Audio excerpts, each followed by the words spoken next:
आज हम आपको जो टॉपिक स्टार्ट कर रहे हैं जुडिशरी के लिए सामान्य जानकारी, यानी जो आपने एक शब्द सुना होगा जीएस और जीके, जनरल स्टडीज़ और जनरल नॉलेज। तो उसी में एक आता है हमारा, यदि मैं बात करूं तो शब्द है हमारा अर्थशास्त्र। तो हमको अर्थशास्त्र पढ़ना है। यदि मैं अपने डायमेंशन से बात करूं तो मैंने इस अर्थशास्त्र को 12 टॉपिकों में डिवाइड किया हुआ है। कितने टॉपिक्स हैं? इसको मैंने 12 टॉपिक्स में डिवाइड किया हुआ है। हमें किसी भी सब्जेक्ट को पढ़ने से पहले, ब्रदर है ना, आप थोड़ा शांति रहना, क्योंकि मैं ये आपसे दावा कर रहा हूं एग्जाम में क्वेश्चंस बाहर नहीं जाएगा। किसी के बाप की औकात नहीं जो मैं पढ़ाऊंगा उससे बाहर चला जाए, इतना एक्सपीरियंस है, दावे से बोलता हूं। तो ये 12 टॉपिक्स हैं और इन्हीं 12 टॉपिक्स में आज आपका फर्स्ट क्लास है। वो टॉपिक्स जो है वो है भारत में आर्थिक नियोजन। भारत में आर्थिक नियोजन। तो हमें एक शब्द मिला है आर्थिक नियोजन, यानी इकोनॉमी की प्लानिंग। जो ये शब्द है इकोनॉमी की प्लानिंग,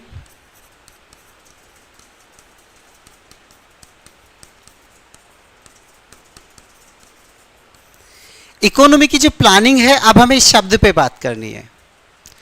ये जो इकोनॉमी की प्लानिंग मैंने आपको शब्द दिया है, यदि मैं इस शब्द की बात करूं इकोनॉमी की प्लानिंग की, तो ये शब्द सबसे पहले किस देश में उपजा, इसका जो कॉन्सेप्ट है, इसकी जो अवधारणा है, वो विश्व में किस देश से ली गई है, या किस देश में इस कॉन्सेप्ट ने सबसे पहले अपना कदम आगे बढ़ाया, तो वो है हमारा यूएसएसआर।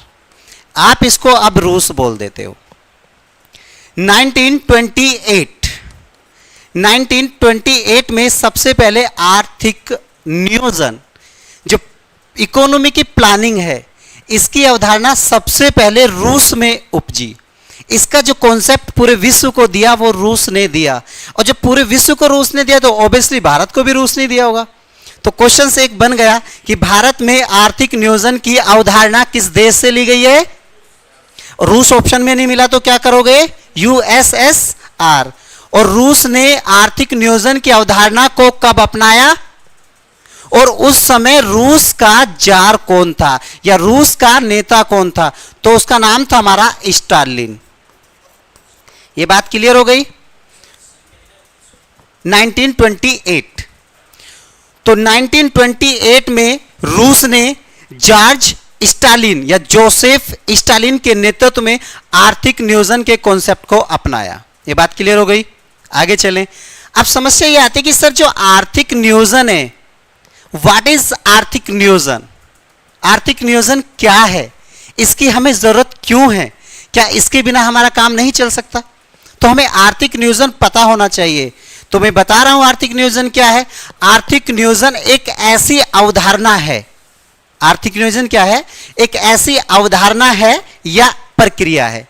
आर्थिक नियोजन एक ऐसी प्रक्रिया है जिससे हमारे पूर्व निर्धारित उद्देश्य, मैंने एक शब्द लिखा है यहां, उद्देश्य, जो हम उद्देश्य निर्धारित करते हैं। जैसे आज 2024 में आपने एक उद्देश्य निर्धारित किया होगा कि मैं जब जज बनूंगा तो मैं ये करूंगा, या जब मैं सरकारी वकील बनूंगा तो मैं ये करूंगा, जब मैं कलेक्टर बनूंगा तो मैं ये करूंगा। जो हमारे पूर्व निर्धारित उद्देश्य होते हैं या पूर्व निर्धारित हमारी योजनाएं होती हैं, जो हम पहले से डिसाइड करते रहते हैं मुझे फ्यूचर में ये काम करना है। तो जो पूर्व निर्धारित योजनाएं हैं हमारी, पूर्व निर्धारित योजनाएं हैं या पूर्व निर्धारित उद्देश्य हैं, उनकी प्राप्ति के लिए हमें आर्थिक नियोजन की जरूरत होती है। और देखो, हमें एक उद्देश्य, मैंने कहा कि मेरा एक उद्देश्य है कि मुझे आफ्टर सिलेक्शन, नौकरी लेने के बाद बहुत सारा धन इकट्ठा करना। तो उसका मतलब ये नहीं कि मैं नौकरी के बाद धन इकट्ठा करूंगा तो मैं लूट मार के करूंगा। तो उसके भी क्या होना चाहिए? हमें जो संसाधन हैं, संसाधनों की सीमित उपलब्धता होनी चाहिए। संसाधन कैसे होने चाहिए? प्राकृतिक होना चाहिए। प्राकृतिक संसाधन यदि आप जानते हैं तो बहुत अच्छी बात है, नहीं तो मैं बता रहा हूं, जो भी हमें ये खादानों से मिलते हैं, जैसे कोयला हो गया, पेट्रोल हो गया, डीजल हो गया, केरोसिन हो गया, क्लियर हो गया? तो ये सब प्राकृतिक संसाधन है। यदि आप प्राकृतिक संसाधनों का दोहन सीमित मात्रा में नहीं करोगे तो एक दिन प्राकृतिक संसाधन कंप्लीट हो जाएंगे, खत्म हो जाएंगे। उसके बाद क्या करोगे? कहां से तेल लाओगे, कहां से कोयला लाओगे, कहां से कोल करोगे? तो ये सारी चीजें जो है आपकी खत्म हो जाएंगी। और ये प्रक्रिया जो है ये हजारों लाखों वर्षों बाद, ये प्रक्रिया हजारों लाखों वर्षों बाद में जब ये प्राकृतिक संसाधन बनते हैं तो इतनी तो बहुत प्रॉब्लम्स हो जाएगी। तो हमें क्या करना है? आर्थिक नियोजन में जो उद्देश्य हमने रखे हैं उन उद्देश्यों को सीमित प्राकृतिक संसाधनों का उपयोग करते हुए प्राप्त करना है। बात क्लियर हो गई? कोई दिक्कत तो नहीं है? आगे बढ़ूं तो अब मैं इसको रिपीट करता हूं। हमारा फर्स्ट टॉपिक क्या है? आर्थिक नियोजन। व्हाट इज आर्थिक नियोजन? आर्थिक नियोजन वह प्रक्रिया है जिसमें हम अपने उद्देश्य को सीमित प्राकृतिक संसाधनों का उपयोग करते हुए प्राप्त करते हैं। हमारे जो उद्देश्य हैं वो क्या हो सकते हैं? हो सकता है देश का उद्देश्य आर्थिक समृद्धि को बढ़ाना हो। यदि मैं उद्देश्यों की बात करूं तो इसका उद्देश्य क्या होगा? मैं यहां उद्देश्य लिख रहा हूं, एक बार देख लीजिए। नंबर 1 जो आर्थिक समृद्धि है, आर्थिक समृद्धि, आर्थिक समृद्धि को बढ़ाना है। दूसरा क्या हो जाएगा? जो आर्थिक विकास है, आर्थिक विकास को आपको बढ़ाना है। नेक्स्ट क्या हो जाएगा? आपने देखा होगा देश के अंदर आर्थिक असमानता बहुत हो रही है एवं सामाजिक असमानता, आर्थिक एवं सामाजिक जो असमानताएं हैं हमें इनको दूर करना है। क्लियर होगा? जो रोजगार हैं, आज रोजगारों की बहुत कमी हो रही है। जो देश के अंदर रोजगार हैं, रोजगारों के अवसरों में वृद्धि करनी है। रोजगारों के अवसरों में वृद्धि करनी है तो हम लोगों को शिक्षा को भी बढ़ावा देना है। शिक्षा को बढ़ावा देना है, रोजगारों में वृद्धि करनी है, आर्थिक समृद्धि करनी है, आर्थिक विकास करना है। और हमें क्या करना है? हमें यहाँ आत्मनिर्भर बनना है, आत्मनिर्भरता की ओर चलना है। देन हमें क्या करना है? एक बार मैं रिपीट करता हूं, आप देख लीजिए। तो जो हमारे उद्देश्य हैं, आर्थिक समृद्धि को प्राप्त करना हमारा एक उद्देश्य है। स्पीड ज्यादा तो नहीं है? बता देना आप मुझे, क्योंकि मेरी कैमरे पे फर्स्ट क्लास है। ओके, क्योंकि आप लोग मुझे सपोर्ट करोगे तो ज़्यादा अच्छा रहेगा।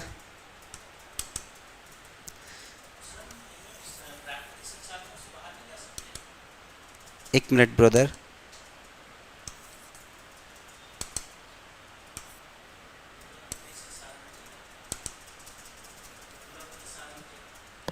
क्वेश्चंस दीजिए।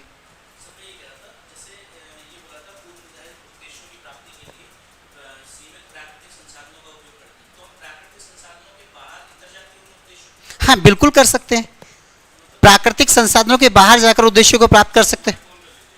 माइक ऑन है सर? ऑन है सर? ऑन है। हेलो, आवाज आ रही है ऑनलाइन वालों सभी बच्चों को? हेलो, आवाज आ रही है? आप बोलिए यदि आवाज आ रही है तो यस करके। ओके, तो अब हम फिर 2 मिनट में इस चीज को रिकॉल करते हैं। टॉपिक्स हमारा क्या चला है? आर्थिक नियोजन। आर्थिक नियोजन, जो आर्थिक नियोजन है, मैंने इसमें आपको 2 शब्द दिए। आर्थिक नियोजन में 2 शब्द दिए। सबसे पहले मैंने आपको कहा कि हमें उद्देश्य, जो पूर्व में निर्धारित उद्देश्य होते हैं। फिर मैंने एक शब्द कहा यहां पर सीमित प्राकृतिक संसाधन, सीमित प्राकृतिक संसाधन। यह बात क्लियर हो गई? तो आर्थिक नियोजन क्या है? आर्थिक नियोजन एक वह प्रक्रिया है जिसमें पूर्व निर्धारित उद्देश्यों को सीमित प्राकृतिक संसाधनों की उपलब्धता, क्लियर, या सीमित प्राकृतिक संसाधनों का उपयोग करके प्राप्त किया जाता है।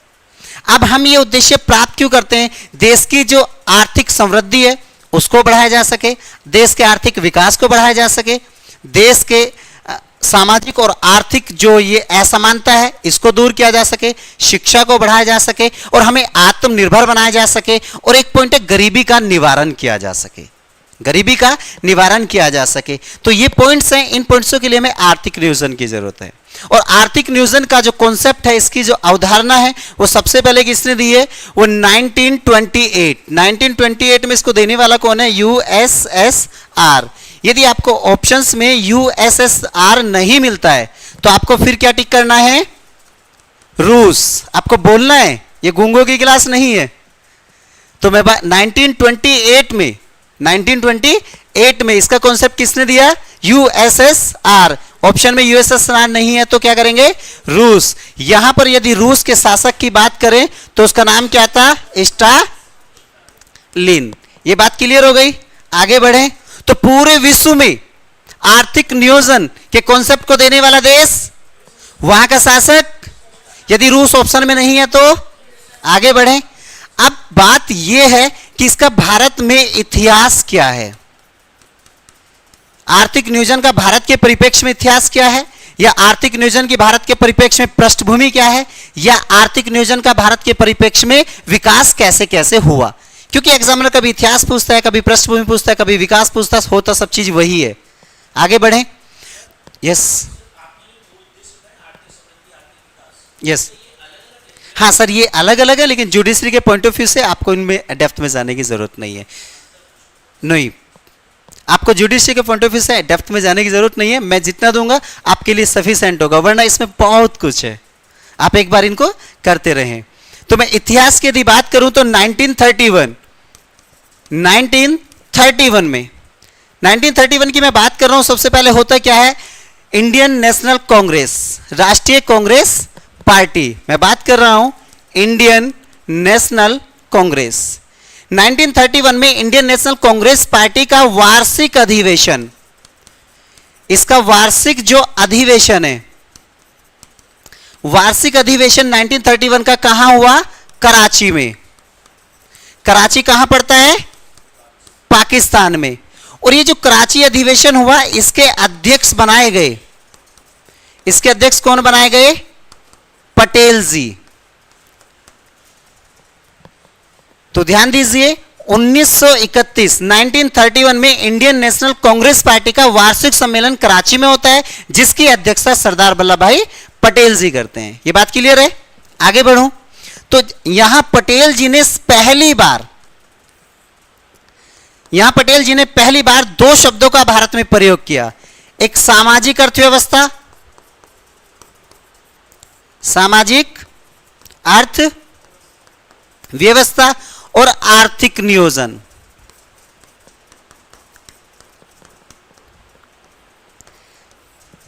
अब यहां से क्वेश्चंस कैसे बनेगा? भारत में सबसे पहले आर्थिक नियोजन शब्द का प्रयोग कब किया गया था? कांग्रेस पार्टी का वह अधिवेशन कहां हुआ था जिसमें आर्थिक नियोजन शब्द का प्रयोग किया गया था? 1931 के कांग्रेस पार्टी के कराची अधिवेशन की अध्यक्षता करने वाले कौन थे? आर्थिक नियोजन के साथ वह कौन सा दूसरा शब्द है जिसका प्रयोग 1931 में कराची अधिवेशन में किया गया था? क्लियर हो गई? आप बोलते पीवाईक्यू की सीरीज चलानी है, इनमें से पीवाईक्यू निकलता है। आपको कोई पीवाईक्यू नहीं करना है, आपको यहां से एक बार इसको डेप्थ में करना है। जितना करा रहा हूं इसको चलते रहना है बस। 1931 में इंडियन नेशनल कांग्रेस पार्टी का अधिवेशन, वार्षिक अधिवेशन कहां हुआ? कराची में हुआ, जिसके अध्यक्ष, अच्छा सिलो, ओके। वैसे सर मेरे जीवन का सबसे स्लो है ये, आज सबसे स्लो पढ़ा रहा हूँ। ओके सर, ओके, मैंने ध्यान नहीं दिया सर, इधर ध्यान दीजिए। ओके, 1931 में जो इंडियन नेशनल कांग्रेस पार्टी है, इसका अधिवेशन कहां हुआ? इस अधिवेशन की अध्यक्षता करने वाले कौन है? और पटेल जी ने यहां दो शब्दों का इस्तेमाल किया, एक सामाजिक अर्थव्यवस्था और एक आर्थिक नियोजन। व्हाइट पेन से? Okay sir.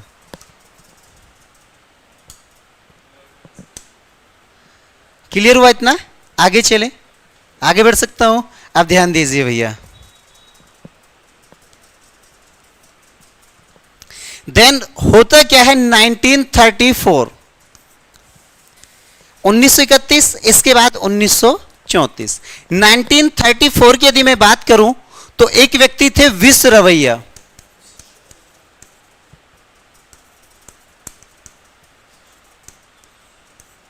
इन्होंने एक शब्द आपको मैंने अभी पहले लिखवाया था, आर्थिक नियोजन। जो आर्थिक नियोजन शब्द है, आर्थिक नियोजन शब्द का प्रारूप, आर्थिक नियोजन शब्द सर्वप्रथम कहां दिया गया? 1930। आर्थिक नियोजन का सर्वप्रथम प्रारूप कहां तैयार किया गया? करने वाले कौन है? ये चीज क्लियर होगी। और यहां इन्होंने अपनी एक पुस्तक लिखी, उसका नाम है प्लांट इकोनॉमी की of India, for India. Clear हो गए? इसमें इन्होंने 10 वर्षीय प्लान की बात करी। यस,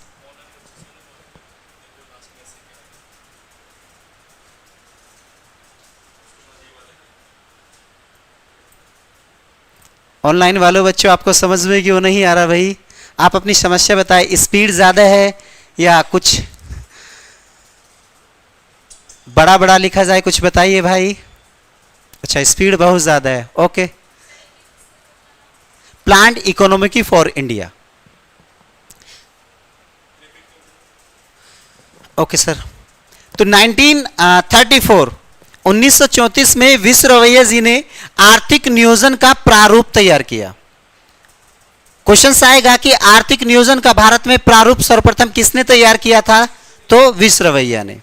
उन्होंने अपनी एक पुस्तक लिखी जिसका नाम है प्लान्ड इकोनॉमी फॉर इंडिया। इस पुस्तक में उन्होंने 10 वर्षीय प्लानिंग दिया। चीजें क्लियर हैं? देन 1938 में इंडियन नेशनल कांग्रेस, भारतीय राष्ट्रीय कांग्रेस पार्टी ने पीटी नेहरू, पंडित जवाहरलाल नेहरू जी की अध्यक्षता में एक समिति का गठन किया जिसका नाम है राष्ट्रीय नियोजन समिति। ये 1938 में हुआ। तो क्वेश्चंस पे ध्यान दो। राष्ट्रीय नियोजन समिति का गठन कांग्रेस पार्टी की अध्यक्षता में कब हुआ था? 1930। राष्ट्रीय नियोजन समिति, ओके ओके ओके। ऑनलाइन वालों, आपके मैसेज पढ़े जा रहे हैं भैया, आप एक बार पढ़ने पे ध्यान दो, मैसेज से कम। Okay sir. तो 1938 मैं 1938 की बात कर रहा हूं। इंडियन नेशनल कांग्रेस पार्टी ने पंडित जवाहरलाल नेहरू की अध्यक्षता में किस समिति का गठन किया? राष्ट्रीय नियोजन समिति। ये बात क्लियर है? आगे बढ़ते हैं। यहां 1944, उसके बाद 1944 में एक बॉम्बे प्लान आया, बॉम्बे प्लान। तो व्हाट इज बॉम्बे प्लान? ये बॉम्बे प्लान क्या है? ऑनलाइन वालों, आप सब लोग गौर से सुनो भाई। अब तो बॉम्बे प्लान क्या है ये आपको पता होना चाहिए कि बॉम्बे प्लान क्या है। तो देश में आर्थिक विकास को बढ़ावा देने के लिए, देश के अंदर आर्थिक समृद्धि को बढ़ावा देने के लिए, आर्थिक और सामाजिक असमानता को दूर करने के लिए, गरीबी का निवारण करने के लिए बंबई के 8 उद्योगपतियों ने एवं वहां की संस्थाओं ने मिलकर एक प्लान तैयार किया। This is called Bombay plan. इस प्लान के जो मुख्य व्यक्ति थे उनका नाम था सर आरदेशिर दलाल। जो मुख्य व्यक्ति थे उनका नाम क्या था? सर आरदेशिर दलाल। ये चीज क्लियर हो गई। आपने भारत में एक योजना आयोग का नाम सुना होगा, योजना आयोग। योजना आयोग की जो अवधारणा है वो 1944 बॉम्बे प्लान से ली गई है। ये चीज क्लियर है?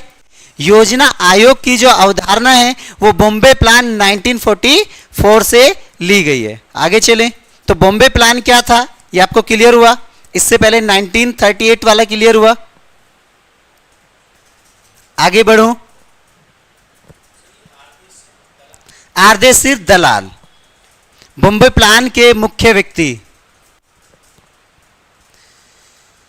1944 में मुंबई के 8 उद्योगपतियों ने एक प्लान तैयार किया देश की आर्थिक समृद्धि और आर्थिक विकास को बढ़ावा देने के लिए। This is called Bombay plan. Bombay plan के जो मुख्य व्यक्ति थे उनका नाम था सर आरदेशिर दलाल। और योजना आयोग का कॉन्सेप्ट भी यहां से लिया गया है। आगे बढ़े। यहां 1944, एक बार ध्यान दीजिए, 1944 1944 में एक अवधारणा और आती है, ब्रिटिश गवर्नमेंट।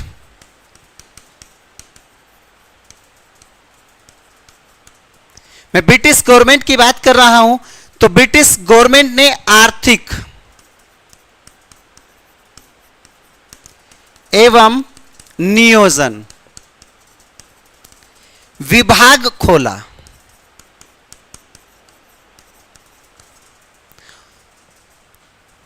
उन्नीस में 1944 में तीन घटना घटी थी। पहले बॉम्बे प्लान आया, बॉम्बे प्लान के बाद में ब्रिटिश गवर्नमेंट ने आर्थिक एवं नियोजन विभाग ओपन किया। देन 1944 में ही नारायण अग्रवाल, इसके बाद होता क्या है, 1944 में एक नारायण अग्रवाल व्यक्ति होते हैं। नारायण अग्रवाल जी एक योजना चलाते हैं जिसका नाम है गांधीवादी योजना। ये चीज क्लियर हो गया? एक बार मैं रिपीट करता हूं, ऑनलाइन वाले आप सब लोग एक बार ध्यान से सुनना भैया। 1931 में कांग्रेस पार्टी का कराची में अधिवेशन हुआ, जिसकी अध्यक्षता सरदार वल्लभ भाई पटेल जी ने की, और वहां पर सर्वप्रथम आर्थिक नियोजन शब्द का प्रयोग किया गया और सामाजिक अर्थव्यवस्था नामक शब्द का प्रयोग किया गया। उसके बाद 1934 में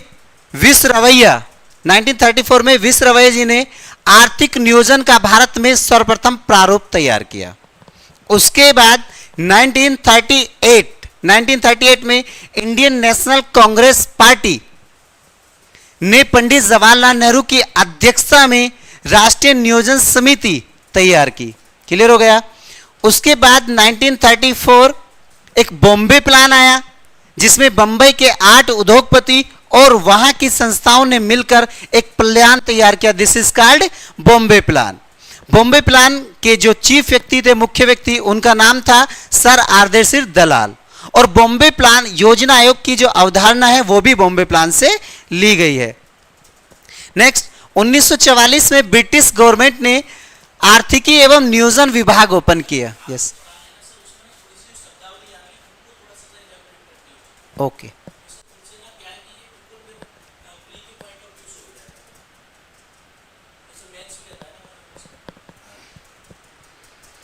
okay, I am agree with your statement. Actually मेरा थोड़ा सा ध्यान आज इधर चल रहा है, वरना मैं आप कुछ भी पूछेंगे फर्स्ट क्लास से, तो ध्यान दीजिए। तो 1944 में ब्रिटिश गवर्नमेंट ने आर्थिक नियोजन और विकास विभाग ओपन किया। 1944 में फिर क्या हुआ, नारायण अग्रवाल जी ने एक प्लान तैयार किया जिसका नाम है हमारा गांधीवादी योजना। देन 1945 में भारत में एक दल था, साम्यवादी दल। साम्यवादी दल के नेता थे M.N. रॉय। साम्यवादी दल के नेता M.N. रॉय ने 1945 में एक प्लान चलाया जिसका नाम है जन योजना। ये बात क्लियर हो गई? आगे बढ़े। इसके बाद होता क्या है, 1950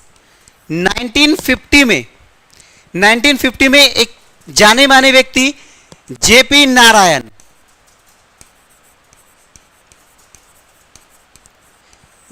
नारायण जी ने एक योजना चलाई। उस योजना का नाम था सर्वोदय।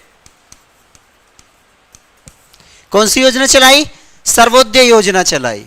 जो ये सर्वोदय योजना है, ये महात्मा गांधी जी के सर्वोदय और विनोबा भावे जी के सर्वोदय जो मूवमेंट है, ये उससे प्रभावित है।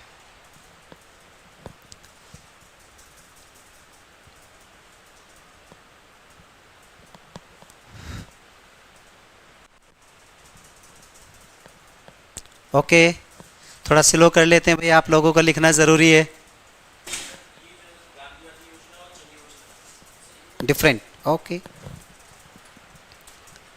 एक बार आप लोग ध्यान दीजिए, मैं इसको पुनः रिपीट कराता हूं, क्योंकि मेरा उद्देश्य यही होता है कि क्लास में जो आपने पढ़ा है वो क्लास में आपको, क्लास में नहीं, क्लास से बाहर जाके पता होना चाहिए कि हमने पढ़ा क्या है। तो एक बार आप लोग ध्यान दीजिए, टॉपिक्स था हमारा भारत में आर्थिक नियोजन, मैं आप ऑनलाइन वालों के लिए भाई दोबारा रिपीट कर रहा हूं, आप एक बार सुन लें। तो आर्थिक नियोजन क्या है? आर्थिक नियोजन एक वह प्रक्रिया है जिसके माध्यम से हम पूर्व निर्धारित उद्देश्य को सीमित प्राकृतिक संसाधनों का उपयोग करते हुए पूरा करते हैं। और ये उद्देश्य हमारे क्या क्या हो सकते हैं? आर्थिकी का विकास करना, आर्थिक समृद्धि करना, गरीबी निवारण करना, सामाजिक और आर्थिक जो ये भिन्नता है इसको दूर करना, रोजगारों के अवसरों में वृद्धि करना और गरीबी का निवारण के साथ साथ आत्मनिर्भर बनना हमको, ये इसके उद्देश्य हैं। अब ये जो आर्थिक नियोजन है इसका कॉन्सेप्ट कहां से आया? तो इसका कॉन्सेप्ट रसिया से आया, रूस से आया। 1928 में रूस ने इसको फर्स्ट टाइम अडॉप्ट किया। उस समय रूस के जो जार थे या रूस के जो नेता थे उनका नाम था जोसेफ स्टालिन। आगे चलें। देन 1931 1931 में इंडियन नेशनल कांग्रेस पार्टी का कराची अधिवेशन, जिसकी अध्यक्षता सरदार पटेल जी ने की, जिसकी अध्यक्षता करने वाले कौन है? सरदार पटेल। और वहां पर उन्होंने सामाजिक अर्थव्यवस्था और नियोजन शब्द का सर्वप्रथम प्रयोग किया। देन 1934 में आर्थिक नियोजन जो शब्द है, जो ये इकोनॉमी की प्लानिंग शब्द है, इसका प्रारूप तैयार किसने किया? तो विश्वरवैया जी ने किया।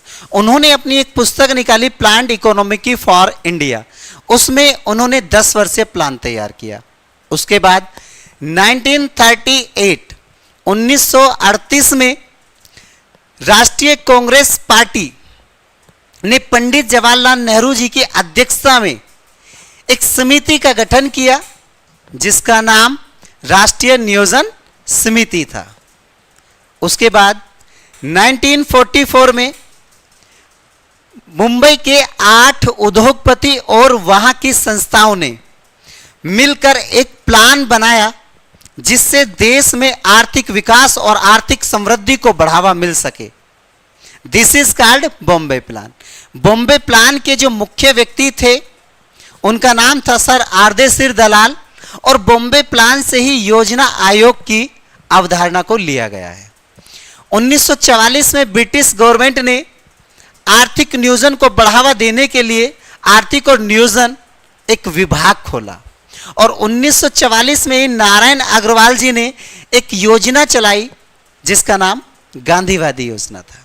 1945 में भारत के साम्यवादी दल के प्रखर नेता M.N. रॉय ने एक योजना चलाई जिसका नाम जन योजना, पीपल्स प्लानिंग था। देन उसके बाद 1950 में जेपी नारायण जी ने, इनका पूरा नाम है जयप्रकाश नारायण, जयप्रकाश नारायण जी ने एक योजना चलाई जो महात्मा गांधी और उनके शिष्य विनोबा भावे जी के द्वारा चलाए गए सर्वोदय आंदोलन के नाम पर सर्वोदय रखी गई थी, और वो उसी से प्रभावित थी। यहां तक क्लियर है? ऑनलाइन वालों आप भी बताते रहो भाई, अब आपकी कमेंट पढ़ी जा रही है। आगे बढ़े यहां से। ओके, मैं आप सब लोगों को एक बात बता देता हूं, ऑनलाइन वाले और ऑफलाइन वाले सभी को, कि अब तक मैंने 1931, 1934, 1938, 1940, 1940, 1940, 1945, 1950 जो ये सन आपको बताए हैं, जो भी योजना चली है, वो राष्ट्रीय नियोजन समिति हो, वो जन योजना हो, वो सर्वोदय योजना हो, ये जो राष्ट्रीय नियोजन के तहत कार्यक्रम हुए हैं, इन सभी कार्यक्रमों का एक उद्देश्य था कृषि को बढ़ावा देना, गरीबी को कम करना, बेरोजगारों को रोजगारों के अवसर प्रदान करना, कृषि और जो लघु उद्योग है हमारा, लघु उद्योगों को बढ़ावा देना, कृषि को उद्योगों को बढ़ावा देना, कुटीर उद्योगों को बढ़ावा देना। तो इन सभी प्लानिंग का ये उद्देश्य था कि कैसे हमें कृषि उद्योग को बढ़ाना है, कैसे हमें लघु उद्योग को बढ़ाना है, कैसे हमें कुटीर उद्योग को बढ़ाना है। आगे चले, ये बात क्लियर हो गया? कोई डाउट तो नहीं है? अब ये दावा है आप लोग ऑनलाइन वालों और आप सब लोगों से कि आपके एग्जाम में क्वेश्चन इसमें से बाहर नहीं जाएगा। मैं खड़ा हूं यहां, नहीं जाएगा बाहर। क्वेश्चंस कैसे बन के आएंगे? यदि मुझे मौका मिला आपको लॉन्ग टाइम आपके साथ रहने, तो मैं क्वेश्चंस भी बना के दूंगा। एग्जाम में आपके जो मैं क्वेश्चंस बना के दूंगा वो वहीं से आएंगे। ऑनलाइन वालों बताते रहो भैया, आप लोगों को समझ आ रहा है या नहीं आ रहा है, तो आप ध्यान दीजिए भैया। इसके बाद ये होता क्या है, हमारा देश आजाद हो गया, संविधान लागू हो गया 26 जनवरी 1950। तो यहां संविधान लागू होने के बाद एक योजना आयोग बनाया गया।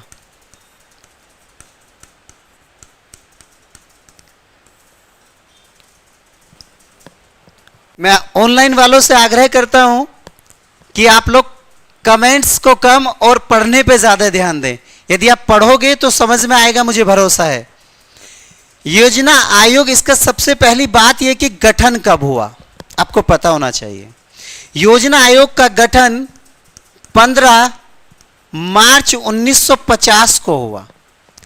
कहां हुआ? इन दिल्ली, बाय के.सी. नियोगी समिति। तो दोस्तों क्वेश्चन से, योजना आयोग का गठन कब हुआ? तो योजना आयोग का गठन 15 मार्च 1950 को हुआ। किस समिति की सिफारिश पर हुआ? तो के.सी. नियोगी की समिति की सिफारिश पर हुआ। अब योजना आयोग का गठन हुआ तो योजना आयोग कार्य क्या करती है, यह आपको पता होना चाहिए। तो योजना आयोग का कार्य होता है योजनाएं बनाना, योजनाएं बनाना। अब योजना आयोग दोस्त योजनाएं किसके लिए बनाएगा, यह पता होना चाहिए। तो देश व राज्य, देश व राज्य के लिए योजना बनाना इसका कार्य है। और ये जो योजना बनाएगा योजना आयोग, वे योजनाएं कैसी होंगी? वे योजनाएं देश के हित में होनी चाहिए, कल्याणकारी योजनाएं होनी चाहिए। देश का कल्याण कैसे हो सकता है, देश की जनता का कल्याण कैसे हो सकता है? जो हमारा कॉन्सेप्ट है डीपीएसपी में, direct principle of state policy में, कि हमें एक वेलफेयर स्टेट बनाना है। तो भारत सरकार जो भी योजना बनाएगी राज्य के संबंध में या देश के संबंध में, तो वो योजनाएं कल्याणकारी योजनाएं होंगी। इसका काम क्या होता है? योजनाएं बनाना। तो अब यहां से नॉर्मली क्वेश्चंस पूछा जाता है दोस्त कि योजना आयोग जो संस्था है वो कैसी है। तो आप एक कॉन्सेप्ट को समझ लेना, जिस संस्था के लिए संविधान में आर्टिकल है वो संस्था संवैधानिक है, और जिसके लिए आर्टिकल्स नहीं है वो गैर संवैधानिक है। तो योजना आयोग का गठन तो 15 मार्च 1950 को हुआ। कॉन्स्टिट्यूशन अप्लाई हो गया था 26 जनवरी 1950 को। तो ये तो बाद की बात है। तो ये कैसी संस्था है? गैर संवैधानिक। तो पहला कॉन्सेप्ट, ये गैर संवैधानिक संस्था है, गैर संवैधानिक संस्था है।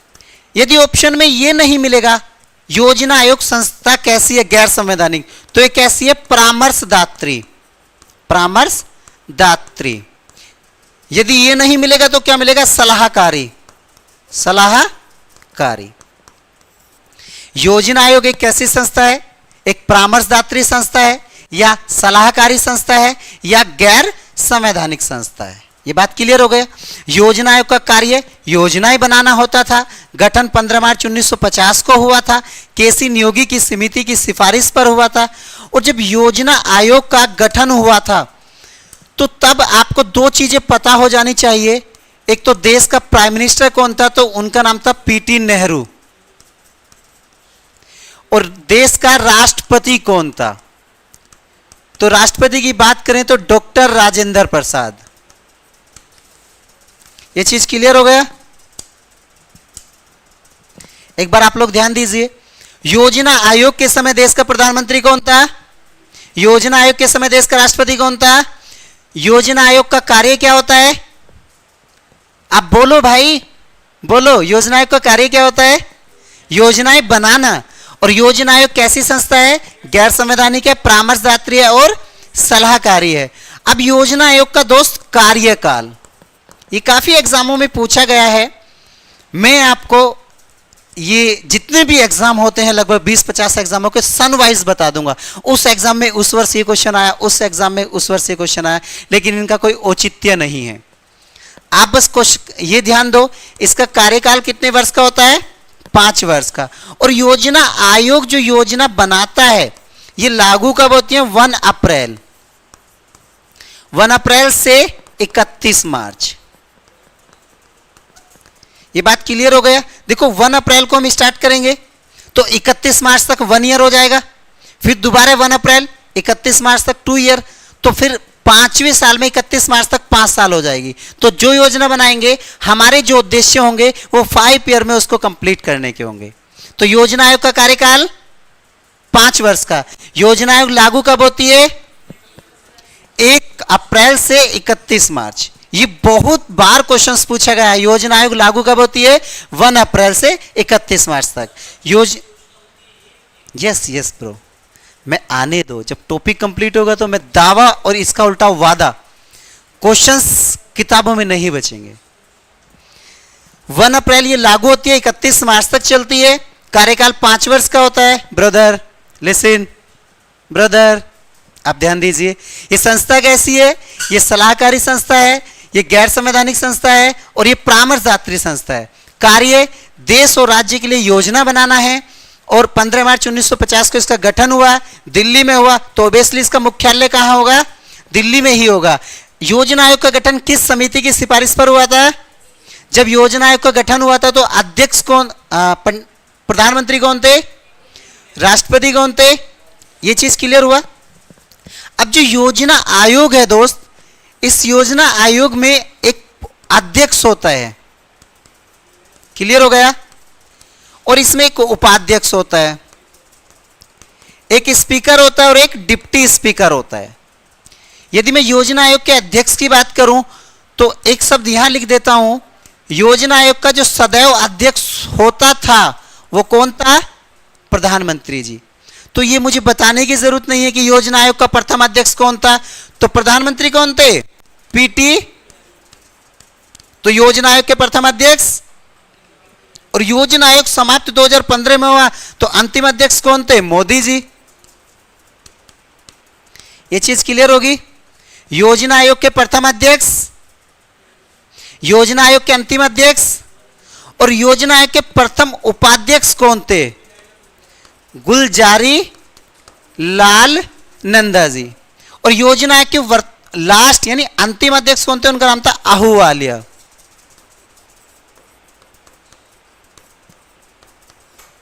क्लियर हुआ? तो दोस्त ध्यान दीजिए, मैं फिर रिपीट कर रहा हूं, योजना आयोग का गठन 15 मार्च 1950 को केसी नियोगी समिति की सिफारिश पर दिल्ली में हुआ। उस समय देश के प्रधानमंत्री पंडित जवाहरलाल नेहरू और राष्ट्रपति डॉक्टर राजेंद्र प्रसाद जी थे।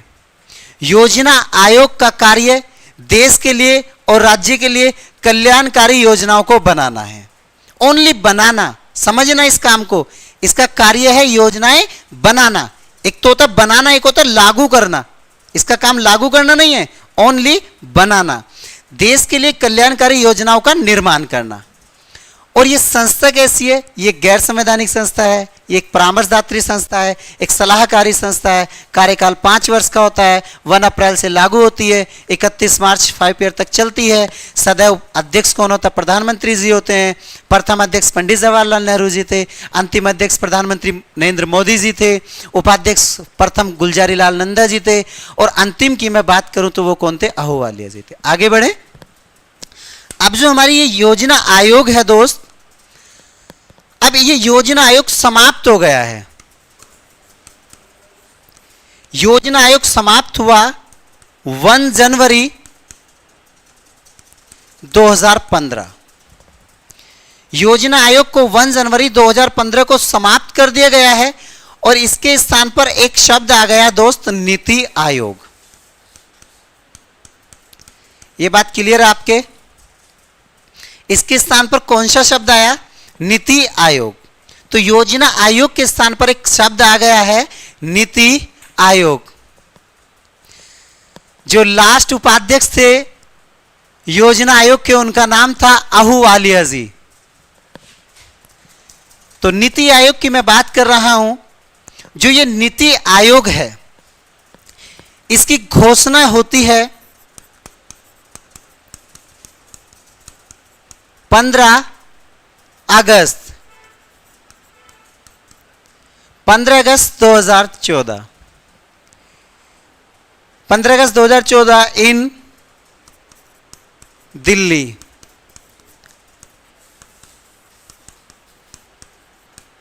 दिल्ली में कहां होती है? लाल किले पर। करता कौन है? मोदी जी।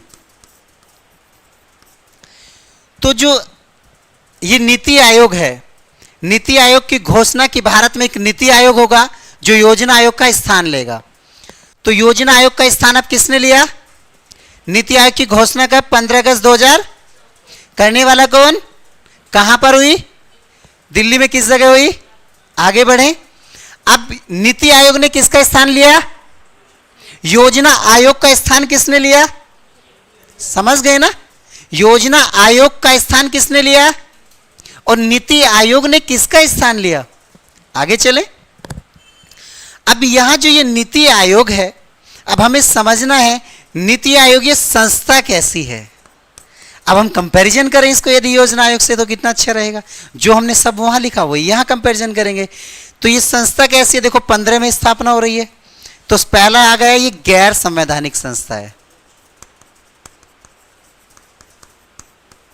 क्लियर हो गया? दूसरा ये परामर्शदात्री संस्था है। तीसरा ये सलाहकारी संस्था है। सेम नेम आ गए। योजना आयोग में भी ये 3 नेम सेम थे। वो परामर्शदात्री संस्था थी, वो भी सलाहकारी संस्था थी, और ये वो भी गैर संवैधानिक संस्था थी, और ये भी। बट अंतर क्या है? डिफरेंट तो होना चाहिए ना। तो डिफरेंट ये है कि जो ये नीति आयोग है ये भारत सरकार के थिंक टैंक के रूप में कार्य करता है। ये भारत सरकार को एडवाइस देता है। ये भारत सरकार को बताता है कि ये प्लानिंग चलाने से ये अच्छा रहेगा। तो योजना आयोग जैसे समाप्त होता है उसके स्थान पर नीति आयोग आता है। अभी 1-2 साल पहले क्वेश्चन आया था कि नीति आयोग का पूरा नाम क्या है। तो नीति आयोग का यदि मैं बात करूं NITI, ये तो सबको पता होता है, इसलिए मैं नहीं लिख रहा हूं इसको। ये सबको पता होता है, national institute for transforming of India. लेकिन ये इंग्लिश में पता तो है, हिंदी में हम इसको ट्रांसलेट नहीं कर पाते। और उस एग्जाम ने ये हिंदी में पूछा था। ऑनलाइन वाले आप लोग भी ध्यान दो भाई। तो इसका हिंदी में नाम क्या है? राष्ट्रीय भारत परिवर्तन संस्थान। राष्ट्रीय भारत परिवर्तन संस्थान। इंग्लिश में क्या है? National institute for transforming of India. धन्यवाद पूजा जी, आपने मुझे लिख के बताया। तो नीति आयोग का राष्ट्रीय भारत परिवर्तन संस्थान, national institute for transforming of India, घोषणा 15 अगस्त 2014 को होती है, स्थापना 1 जनवरी 2015 को होती है। ये किस के रूप में कार्य करती है? ये गैर संवैधानिक रूप में, सलाहकारी रूप में, परामर्शदात्री रूप में, और मुख्य क्या है? ये भारत सरकार के थिंक टैंक के रूप में कार्य करती है। अब यदि हम नीति आयोग को थोड़ा सा और आगे बढ़ें और इसकी संरचना के बारे में डिस्कस करें, तो इसकी संरचना में एक तो अध्यक्ष जी होते हैं, अध्यक्ष जी से नीचे जो होते हैं वो उपाध्यक्ष जी होते हैं, उपाध्यक्ष जी से नीचे होता है इसमें CEO, इसको इंग्लिश में बोलते हैं चीफ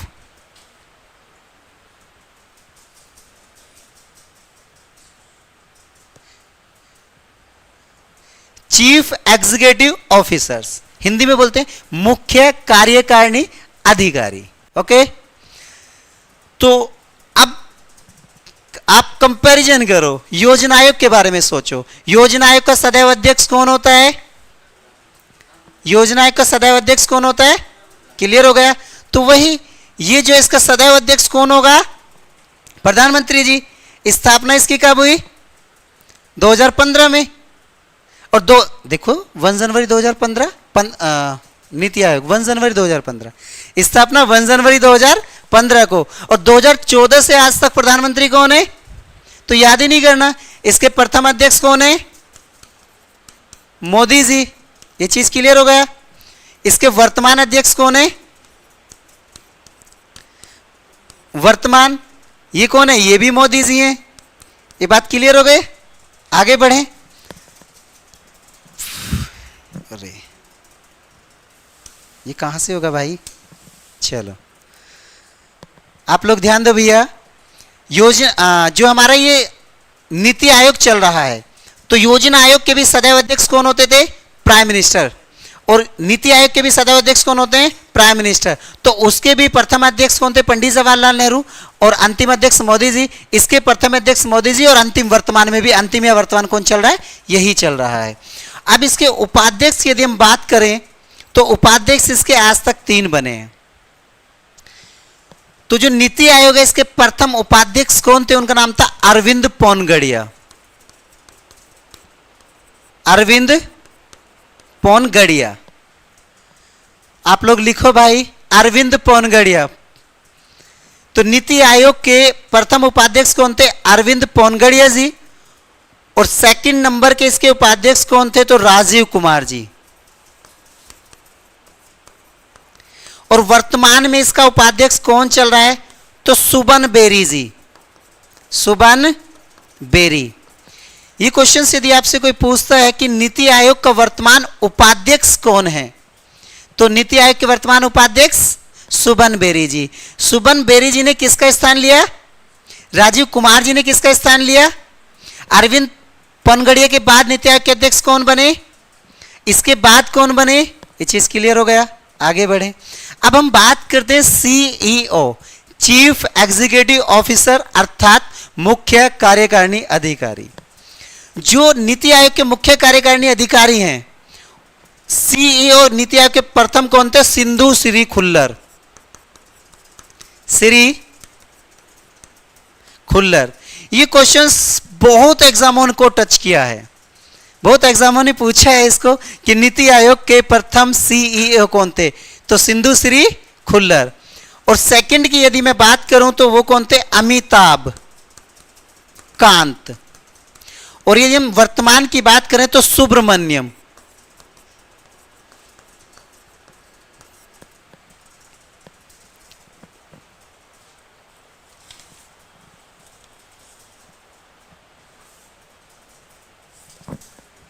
हो गया।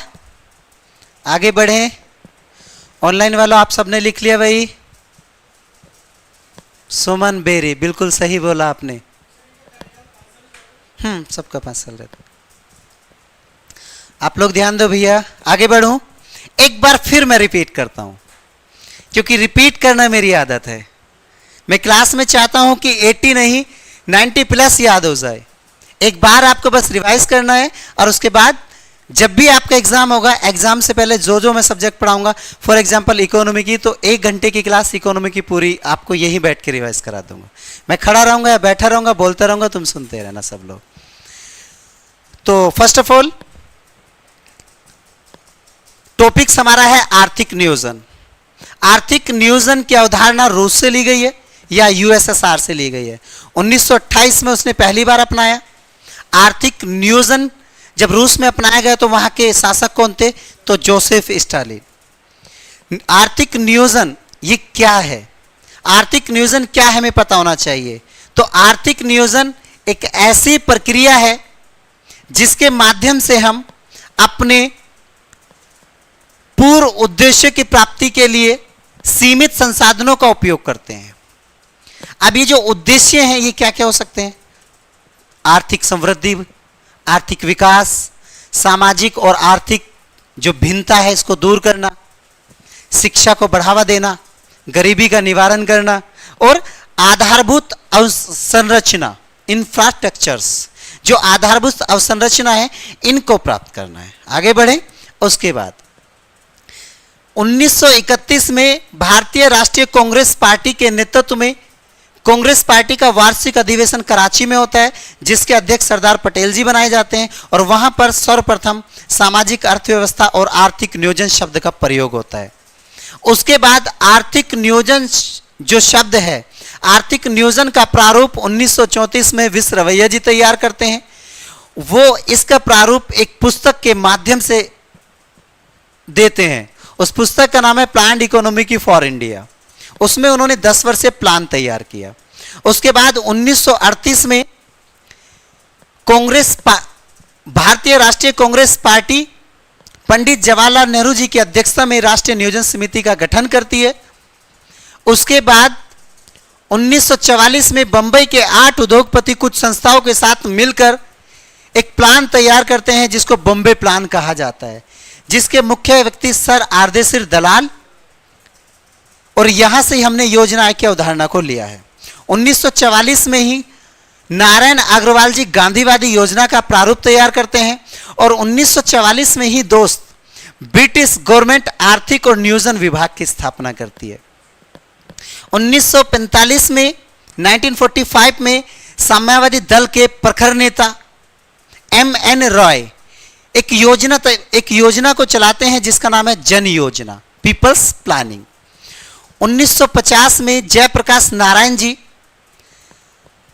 एक सर्वोदय योजना स्टार्ट करते हैं, जो महात्मा गांधी एवं उनके शिष्य विनोबा भावे के द्वारा चलाए गए सर्वोदय मूवमेंट से प्रभावित है। क्लियर हुआ? अब मैंने आपको यहां 2 चीज बताई होंगी। जो ये नियोजन है, एक शब्द है नियोजन, ये भी नहीं बताया, इसको सुन लीजिए आप लोग, ऑनलाइन वालों गौर से सुनो। आर्थिक नियोजन ये समवर्ती सूची का विषय है। आपने कॉन्स्टिट्यूशन पढ़ा होगा तो उसमें सूची पढ़ी होगी, संघ सूची, राज्य सूची, समवर्ती सूची।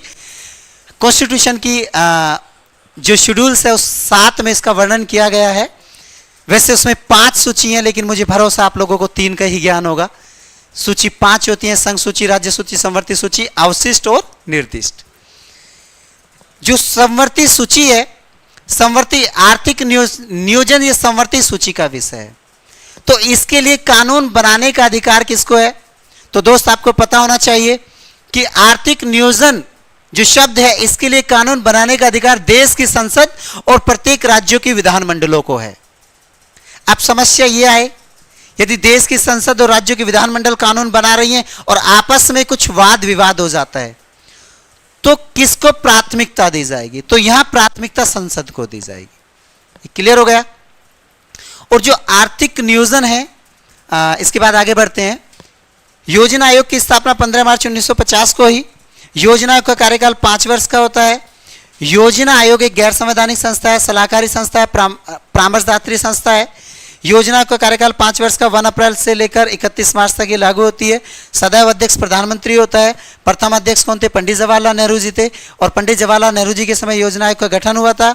और राष्ट्रपति कौन थे? डॉक्टर राजेंद्र प्रसाद जी थे। उसके बाद आगे बढ़ते हैं। तो जो योजना आयोग है, इसका स्थान किसने ले लिया है? नीति आयोग ने ले लिया है। इसकी घोषणा 15 अगस्त 2014 को हुई थी, बट स्थापना 1 जनवरी 2015 है। इसका भी अध्यक्ष सदैव प्रधानमंत्री जी होता है। नीति आयोग का वर्तमान अध्यक्ष कौन थे? मोदी जी। प्रथम अध्यक्ष कौन थे? मोदी जी। क्लियर हो गया? नीति आयोग भी सेम इसी तरीके से कार्य करती है, सलाहकारी है, परामर्शदात्री है, और ये कैसे गैर संवैधानिक है, लेकिन ये भारत सरकार के थिंक टैंक के रूप में कार्य करती है। इसका प्रथम और लास्ट पता चल गया आपको। उपाध्यक्ष के बारे में, प्रथम उपाध्यक्ष कौन था? अरविंद पोनगड़िया। दूसरा कौन था? राजीव कुमार। वर्तमान कौन चल रहा है हमारा? सुबन बेरी जी। और सीईओ, प्रथम सीईओ कौन थे? सिंधुश्री खुल्लर। और सेकंड कौन थे? हमारे अमिताभ कांत जी। और वर्तमान कौन चल रहे हैं? सुब्रमण्यम जी। आगे बढ़ें। इसके आगे बढ़ने पर हम लोगों को एक संस्था और पढ़नी है, उसका नाम है हमारा राष्ट्रीय विकास परिषद, NDC। इसको नेशनल डेवलपमेंट काउंसिल, NDC। इसका जो गठन हुआ और इसका जो कार्य है और इसका उपनाम, देखो ध्यान दो। जो NDC है, राष्ट्रीय विकास परिषद, नेशनल डेवलपमेंट काउंसिल, इसका उपनाम क्या है? Super cabinet.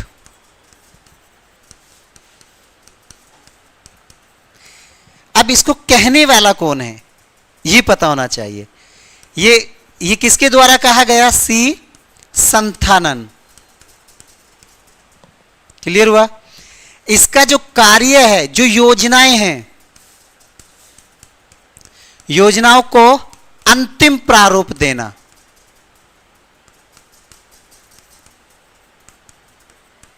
प्रारूप देना। आप बताते रहना भाई, यदि तेज चल रहा हूं मैं तो स्लो हो जाऊंगा। योजना आयोग का कार्य क्या है? अंतिम प्रारूप देना। इसका उपनाम सुपर कैबिनेट है। सुपर कैबिनेट किसने कहा? सी संतानंद जी ने कहा। और इसका स्थापना कब हुआ? 6 अगस्त 1952 बाय के.सी. नियोगी समिति। योजना आयोग और एनडीसी दोनों की स्थापना के लिए कौन सी समिति ने सिफारिश की थी? के.सी. नियोगी। मैं यहां चीजों को डेप्थ में नहीं जा रहा हूं, वरना मैं यहां यह भी लिख सकता हूं जो के.सी. नियोगी जी हैं, ये वित्त आयोग के प्रथम अध्यक्ष हैं। वित्त आयोग के यानी फाइनेंस कमीशन के प्रथम अध्यक्ष कौन थे? के.सी. नियोगी जी। जो पटेल जी हैं वो कॉन्स्टिट्यूशन में 4 समिति के अध्यक्ष रहे। परामर्श समिति, मौलिक अधिकार समिति, और अल्पसंख्यक समिति, और सब माइनॉरिटी समिति। ये सारी चीजें मतलब मैं बता सकता हूं, लेकिन अभी थोड़ा थोड़ा आप लोगों को वो कॉन्स्टिट्यूशन का तो उसको वहां क्लियर करना। तो राष्ट्रीय विकास परिषद, नेशनल डेवलपमेंट काउंसिल, राष्ट्रीय विकास परिषद, नेशनल डेवलपमेंट काउंसिल की स्थापना 6 अगस्त 1952 को किस समिति की सिफारिश पर हुई थी? तो के.सी. नियोगी की समिति की सिफारिश पर हुई थी। इसका कार्य क्या है? योजनाओं को अंतिम रूप प्रदान करना, यानी योजनाओं को लागू करना।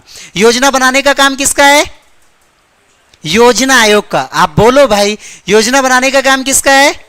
योजना को लागू करने का काम किसका है? क्लियर हो गया? अब इसका उपनाम क्या है? अब आगे बढ़ सकता हूं। अब दोस्त, हमने पढ़ा क्या है एक बार मैं बता देता हूं। लगभग हमने 4 टॉपिक्स पढ़े हैं। भारत में आर्थिक नियोजन की यदि मैं बात करूं तो आर्थिक नियोजन में हम उसका क्या इतिहास पढ़ चुके हैं। भारत में और विश्व में आर्थिक नियोजन का इतिहास कैसे रहा, क्लियर हो गया। उसके बाद दोस्त हम योजना आयोग पढ़ चुके हैं। योजना आयोग का इतिहास भारत में कैसे कैसे रहा, आज तक कैसे रहा। उसके बाद हम नीति आयोग पढ़ चुके हैं, इसका इतिहास कैसे रहा और ये कैसे काम कर रहा है। और उसके बाद हम एनडीसी पढ़ चुके हैं। ये 4 टॉपिक्स पढ़ चुके हैं। मैं तुमसे दावा करता हूं, ऑनलाइन वाले आप सब लोग सुन लो, आपने अभी तक कोई एग्जाम दिया नहीं दिया मुझे नहीं पता, लेकिन कोई भी PYQ उठाना, किसी भी एग्जाम का उठाना, एनडीसी से क्वेश्चन आएगा तो इससे बाहर नहीं होगा, योजना आयोग से आया होगा तो इससे बाहर नहीं होगा, नीति आयोग से आया होगा तो इससे बाहर नहीं होगा, आर्थिक नियोजन से आया होगा तो इससे बाहर नहीं होगा। और आ जाए तो मुझे भी दिखा देना, ताकि मेरा जो अभिमान है वो कम हो सके, क्योंकि टीचिंग लाइन में मेरे का अभिमान को अभी तक किसी ने कम नहीं किया। 12 साल से मैं पढ़ा रहा हूं। तो ये 4 टॉपिक्स आपके क्लियर हैं, और मैं दावा करता हूं कि आपके एग्जाम से पहले ऑनलाइन वाले आप सब लोग सुन लो। आपको भी बता रहा हूं कि जो भी टॉपिक्स मैं आपको कराऊंगा उसके सारे क्वेश्चंस जो आपके एग्जाम को टच करेंगे वो मैं पहले ही आपको बना के दूंगा, मुझे कितनी भी मेहनत आपके साथ करनी हो। ये 4 टॉपिक्स क्लियर हैं, रिमाइंड कराने की आवश्यकता तो नहीं है। आगे बढ़ें। अब चलती है कहानी, अब आपको आनंद आएगा। योजना आयोग का काम क्या है दोस्त? योजनाएं, बोलो आप, बोलो भाई, भूखे हो क्या आप? योजना आयोग का काम क्या है? योजनाएं बनाना। क्लियर हो गया? अब देश के अंदर 12 पंचवर्षीय योजनाएं बनी। आपको याद नहीं होगा कि पहली कब से कब तक, दूसरी कब से कब तक, 12वीं कब से कब तक, कब से कब तक। ये आपको खेलो खेल में याद हो जाएंगे, सब वर्क भी याद हो जाएंगे। तो योजना आयोग का काम क्या है? योजनाएं, ओके। 15 मार्च 1950 को योजना आयोग की स्थापना हुई, क्लियर है। योजना कब से कब लागू होती है? 1 अप्रैल से 31 मार्च तक। अब जो योजना आयोग ने पंचवर्षीय योजना बनाए, तो हमारा टॉपिक बना पंच वर्षीय योजनाएं। क्लियर हो गया? 5 ईयर प्लानिंग। देश के अंदर हमारे 12 तो 5 ईयर प्लानिंग चले और देश के अंदर हमारे 7 1 वर्षीय प्लानिंग चला। तो 1 ईयर प्लानिंग कितना चला? 7। 5 ईयर प्लानिंग कितना चला? 12। ये क्लियर हो गया? तो योजना आयोग का काम क्या होता था? प्लानिंग्स बनाना। ये बात क्लियर है? आगे बढ़ें। 5 ईयर प्लानिंग कितने चले? 1 ईयर प्लानिंग कितने चले? योजनाएं कौन बनाता है? और योजना आयोग ने योजना बनाना कब स्टार्ट किया? 1951 से। क्लियर हुआ? तो आप दोस्त एक बार 1 2 3 4 5 6 7 8 9 10 11 12 बहुत इजीली याद हो जाएंगी, टेंशन नहीं लेना। पहली योजना कब स्टार्ट हुई पता आपको या नहीं? 1951। स्टार्ट बताना बस। मुझसे तो आप 11वीं भी पूछोगे तो सन उसका भी आ जाएगा। आप स्टार्ट कब करना? आपको भी ऐसी करना जैसा मैं हूं। मैं चाहता हूं कि इतने ही जानकारी और इससे ज्यादा जानकारी आपको हो। तो योजना कब स्टार्ट हुई हमारी? प्रथम योजना 1950। और योजना आयोग का कार्यकाल कितना था? अब जब मैं इसे 5 जोड़ दूंगा तो ये कब तक चलेगी? क्योंकि सबको पता है योजना आयोग का कार्यकाल 5 साल का। अब 51 में चलिए 5 साल का कार्यकाल है, 56 में ओबेसली वो समाप्ति होनी होगी। तो पहली कब से कब तक रही? 51 से, और दूसरी 1956 से। क्लियर हो रहा? तीसरी 1961 से। ये बात बिल्कुल क्लियर है? यहां कोई डाउट तो नहीं है? आगे चलूं। पहली योजना 1951 से 56 चली क्योंकि योजना आयोग का कार्यकाल 5 साल का है।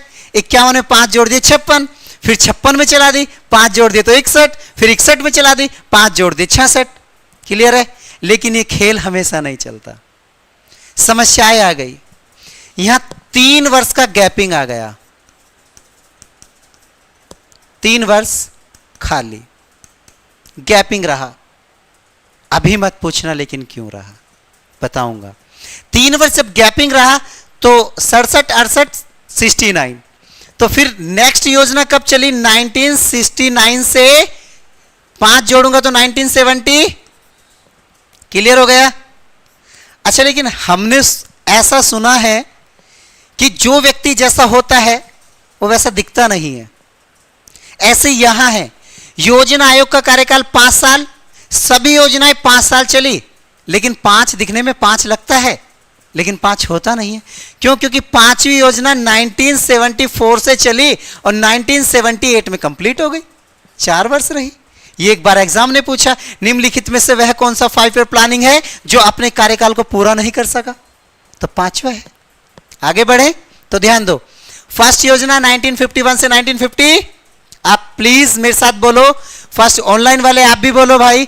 फर्स्ट योजना 1951 से 1950, सेकंड योजना 1956 से 1960, थर्ड योजना 1961 से 1960, इसके बीच में 3 वर्ष का गैपिंग, फिर फोर्थ योजना 1969 से 1970, फिर 1974 से 1970, फिर 2 चलने के बाद मेरे 2 वर्ष का गैपिंग हो गया। जब 2 वर्ष का गैपिंग हो गया, 79 और 80 गैपिंग हो गया। तो यहां फिर हमारा छठा कब चला? 1980 से 1980। ये बात क्लियर है? फिर 1985 से क्लियर। फिर 2 चलने के बाद दोस्त 2 वर्ष का गैपिंग हो गया। मजेदार कहानी आएंगी अब आपकी। बात क्लियर है? ऑनलाइन वाला आप लोगों को समझ में आ रहा है? यही तो प्रॉब्लम है। प्रॉब्लम्स बताओ क्या है? प्रॉब्लम्स जीवन में आनी जरूरी है। प्रॉब्लम्स आएंगी तभी तो आगे बढ़ेंगे। प्रॉब्लम्स नहीं आएंगी तो कौन आगे बढ़ता है? फिर तो अपने खाने पीने को मिल रहा, पड़े रहेंगे। प्रॉब्लम्स आएंगी जब भी सोचेंगे इनका समाधान करें, कुछ आए कहीं से। तो मैं रिपीट कर रहा हूं दोस्त, ध्यान दो। योजना आयोग ने 1951 से बनानी चालू करी। योजना आयोग का कार्यकाल 5 वर्ष का होता है। ऑनलाइन वालों गौर से सुनते रहो भाई आप लोग भी। तो प्रथम योजना 1951 में स्टार्ट हुई, 1956 तक चली। सेकंड 1956 में स्टार्ट हुई, 1961 तक चली। थर्ड 1961 में स्टार्ट हुई, 1966 तक चली। और जो फोर्थ है 1969 में चली, 1974 तक चली। जो फिफ्थ है 1974 में चली, 1978 तक चली। जो सिक्स है 1980 में, 85, 7 1985 से 1990। उसके बाद 2 वर्ष का गैपिंग रहा दोस्त। जब 2 वर्ष का गैपिंग रहा तो फिर 1997 नेक्स्ट योजना 1997 से यहां कब आ गया? 5 ही जोड़ना, कुछ कर नहीं रहा हूं मैं। फिर 2002 से 2007, देन 2007 से 2012 और लास्ट योजना 2012 से 2017। क्या अब आपको ये निकालने में प्रॉब्लम्स आएगी? कर लोगे ना? स्टार्टिंग में 3 योजना चलानी है, 3 साल का गैपिंग। फिर 2 चलानी है, 2 साल का गैपिंग। फिर 2 चलानी है, 2 साल का गैपिंग। याद रखना सारी योजना 5 साल, पांचवी सारी योजना 5 साल, पांचवी सारी योजनाएं 5 साल और पांचवी 51 से स्टार्ट करके सभी में 5-5 जोड़ते चला जाना है। पांचवी में कितना जोड़ना है? तो कोई भी योजना का यदि आपसे दोस्तों सन पूछा जाता है तो बताओगे ना कि कौन सी योजना कब से कब तक थी? यदि आपके याद भी नहीं आ रहा है तो निकाल सकते हो ना 2-4 सेकंड के अंदर। क्लियर है? ये कॉन्सेप्ट क्लियर है ब्रदर? बिल्कुल बता रहा हूं आपको ये गैपिंग क्यों रहा, और गैपिंग इतने अच्छे से बताऊंगा शायद जितने अच्छे से पहले पढ़ाया होगा। एक एक चीज आपके क्लियर होगी। जब टॉपिक्स कंप्लीट होगा तो आपको पूछने का मौका नहीं होगा, क्योंकि क्वेश्चंस आपके पास होंगे नहीं, आप पूछोगे क्या? तो इसीलिए आप क्वेश्चंस पूछने से ज्यादा ध्यान है पढ़ने पे लगाओ भाई। तो ये योजनाएं क्लियर हैं, आगे चलें। अब इन योजनाओं से आगे चलने से पहले मैं आपको 2 चीज बता देता हूं कि योजनाएं बनाता कौन है। योजनाएं बनाता कौन है? लाउड प्लीज बोलो भाई। योजनाएं बनाता कौन है और योजना को अंतिम रूप कौन देता है? NDC, national development council. और योजनाएं किस लिए बनाई जाती हैं? देश के विकास के लिए, देश को कल्याणकारी राज्य बनाने के लिए। ये चीज क्लियर हो गई? और देश को कल्याणकारी राज्य बनाना तो उसके लिए हमें पहले से उद्देश्य होते हैं। उद्देश्य कितने बताए थे मैंने? 8। आपका आर्थिक विकास होना चाहिए, सामाजिक विकास होना चाहिए, आर्थिक समृद्धि होना चाहिए, गरीबी निवारण होना चाहिए, शिक्षा होनी चाहिए, और आर्थिक और सामाजिक के बीच की जो असमानता इसको दूर करना है, अवसरों की समानता करना है, शिक्षा को बढ़ावा देना है। सब यही उद्देश्य हैं। आगे बढ़ सकता हूं? क्लियर है? तो जब हम कोई योजना बनाते हैं उद्देश्य पहले ही सेट कर देते हैं। भाई 2025 में मुझे अपनी सिस्टर की शादी करनी, 20 लाख रुपया खर्च होगा, 5 लाख तो मेरी ट्यूशन की कमाई आ जाएगी, 4 लाख मेरा एक दोस्त दे देगा, और अभी तो 1 साल है, 8-10 लाख मैं इधर उधर से कर लूंगा। ये प्लानिंग्स आप भी इस तरीके से करते हो ना? अपने आपको ट्रैक्टर लेना है, पापा बोले बेटा नेक्स्ट ईयर ट्रैक्टर लेना है, तो आपने प्लानिंग किया कि पापा आपको 2 लाख रुपए मैं दे दूंगा। अब आप सोचेंगे 2 लाख देने कहां से? अब उसके लिए प्लानिंग तैयार करेंगे कि 1 साल में मेरे को 2 लाख देने।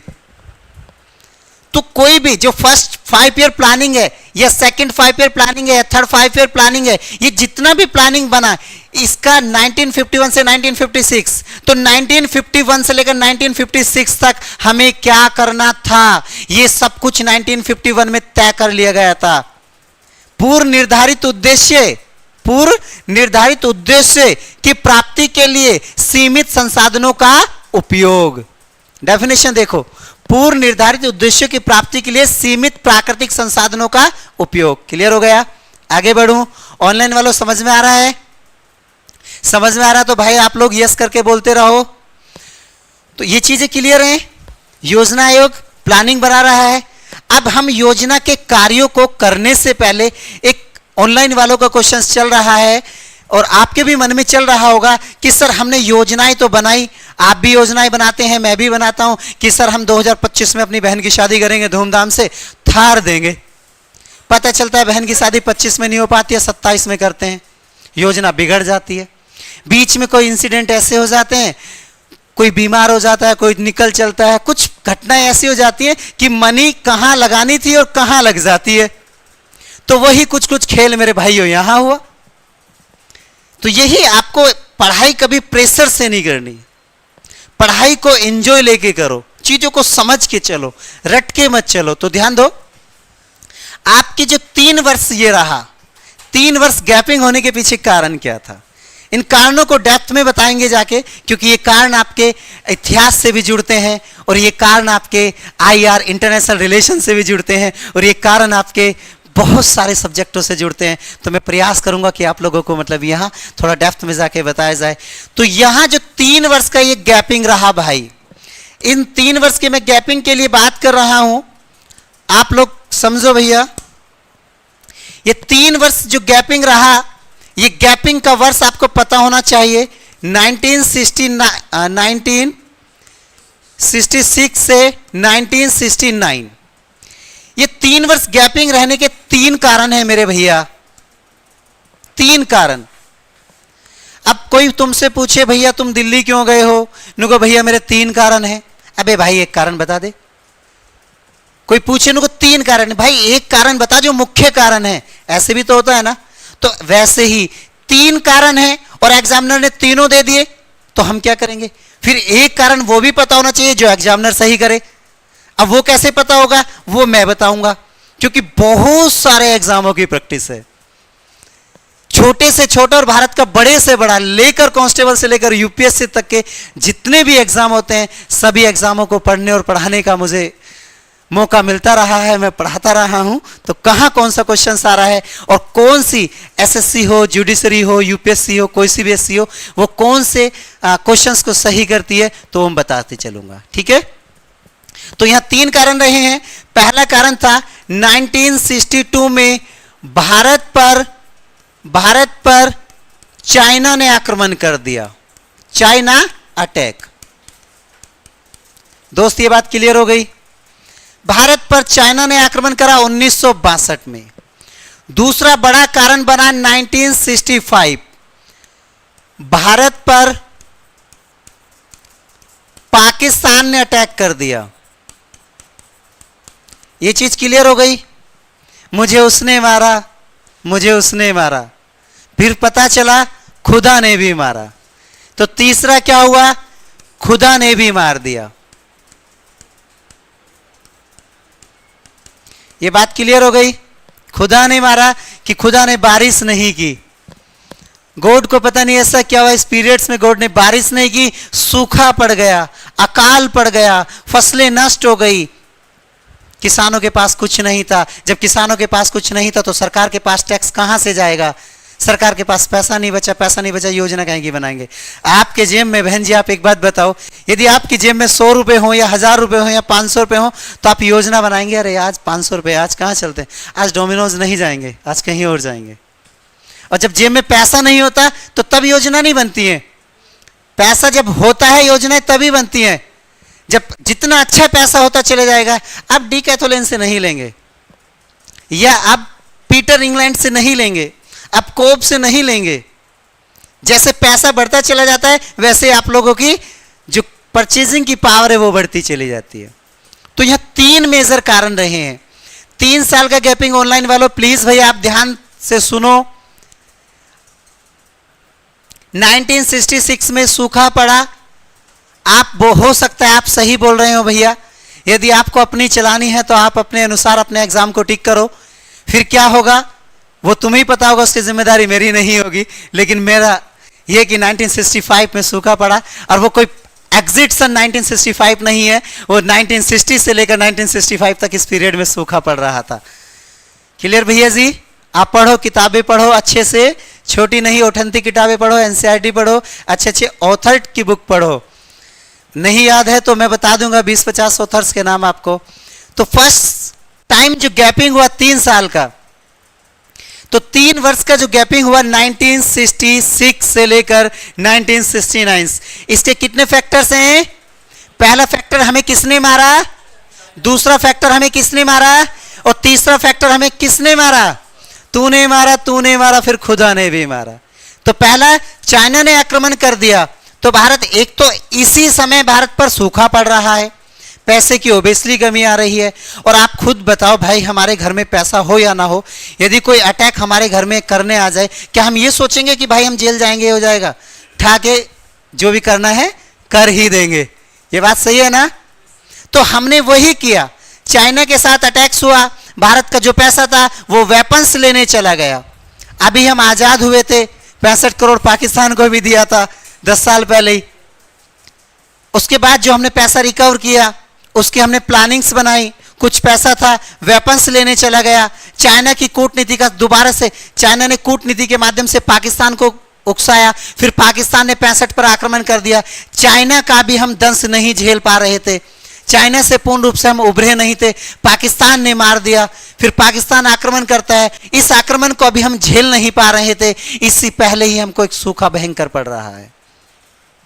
यदि तीनों ऑप्शंस हों, एक क्वेश्चन है कि भारत में सर्वप्रथम पंचवर्षीय योजनाओं के बीच में गैपिंग होने की वजह क्या थी? पहला, भारत पर चाइना ने आक्रमण किया, दूसरा भारत पर पाकिस्तान ने आक्रमण किया, तीसरा भारत में सूखा पड़ा, चौथा इनमें से कोई भी नहीं। तो आप क्या टिक करोगे? भारत पर सूखा पड़ा। तो मेजर कारण क्या है? ये मुख्य फैक्टर क्या है? आपको क्लियर हो गया?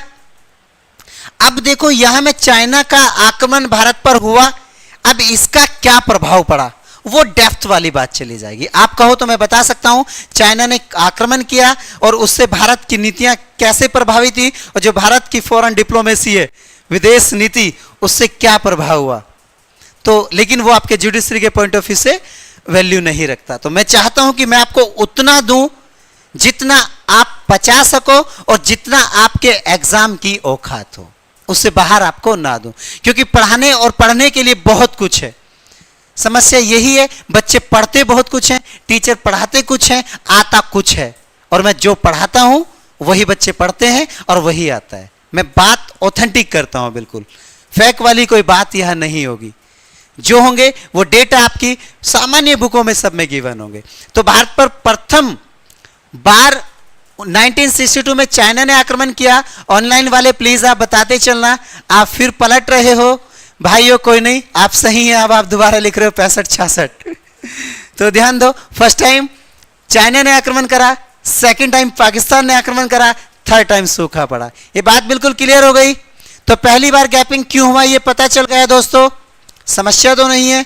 अब मैं थर्ड टाइम की बात करता हूं, सॉरी सेकंड टाइम। जो सेकंड टाइम गैपिंग रहा, इसके पीछे की एक कारण क्या है? यदि मैं सेकंड टाइम के गैपिंग की बात करूं तो इसके पीछे का कारण दोस्त पता होना चाहिए। सेकंड टाइम में 1971 से कहानी चलेगी।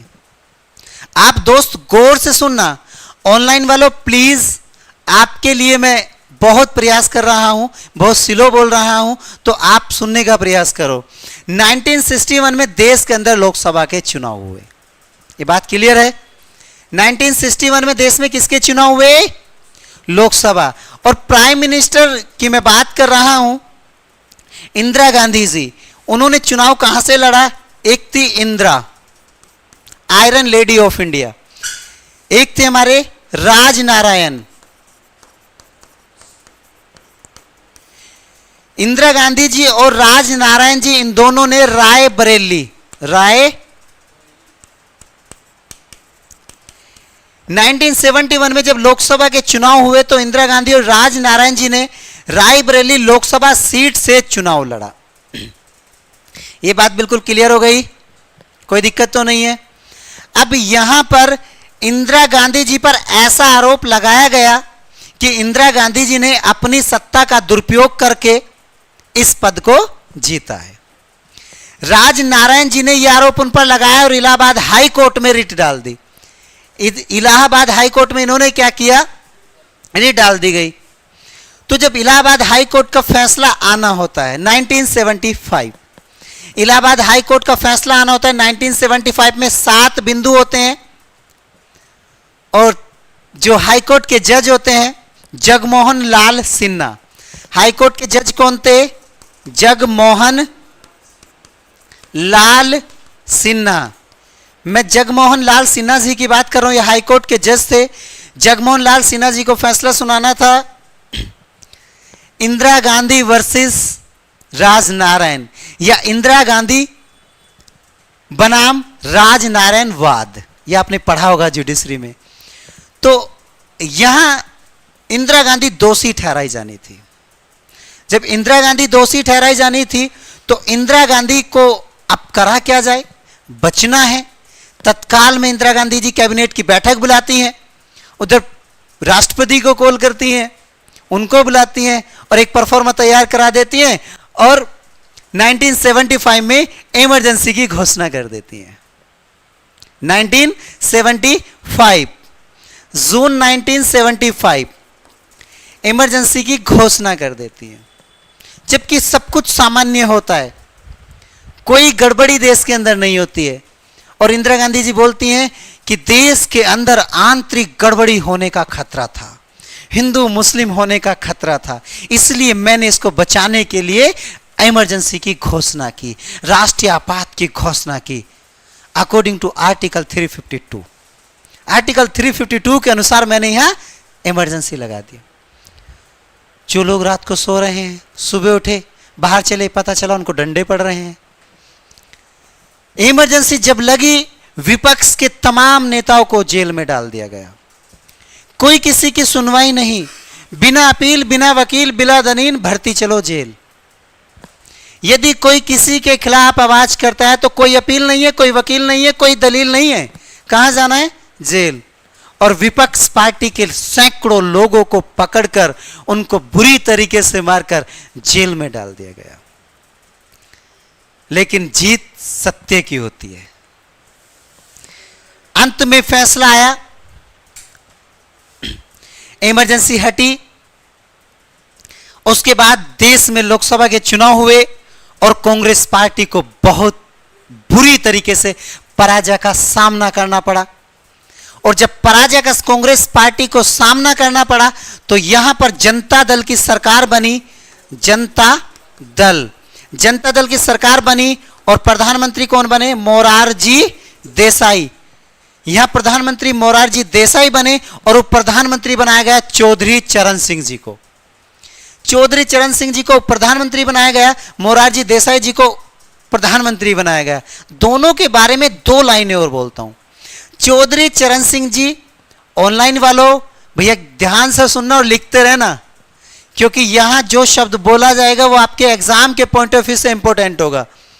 चौधरी चरण सिंह जी एकमात्र आज तक के ऐसे प्रधानमंत्री हैं जो प्रधानमंत्री बनने के बावजूद कभी संसद नहीं गए, जो प्रधानमंत्री बनने के बावजूद कभी संसद नहीं गए।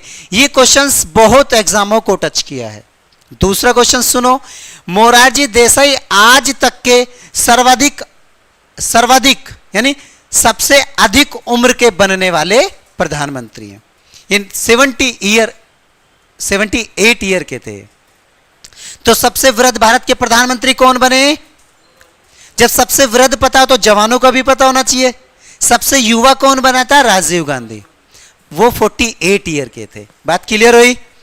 तो सबसे युवा राजीव गांधी, सबसे वृद्ध मोरारजी देसाई, उप प्रधानमंत्री चौधरी चरण सिंह। यहां सत्ता का परिवर्तन हुआ।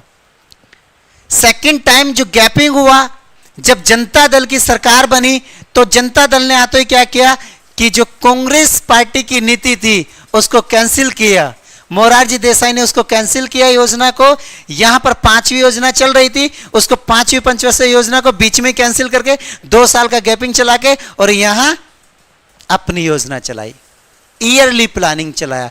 तो 3 ईयरली प्लानिंग यहां हो गया, 2 ईयरली प्लानिंग यहां हो गया, तो 5 और 2 ईयरली प्लानिंग यहां 7। तो 1 वर्षीय योजना कितनी चली और 12 वर्षीय योजना कितनी चली? 5 वर्षीय योजना 12। अभी नहीं हुआ वो, उसको बताऊंगा। ये चीज क्लियर है दोस्त? यहां कोई समस्या तो नहीं? आगे बढ़ूं। फर्स्ट टाइम गैपिंग होने की वजह भारत पर चाइना ने आक्रमण करा, पाकिस्तान ने आक्रमण करा, सूखा पड़ा। सेकंड टाइम गैपिंग क्यों हुआ?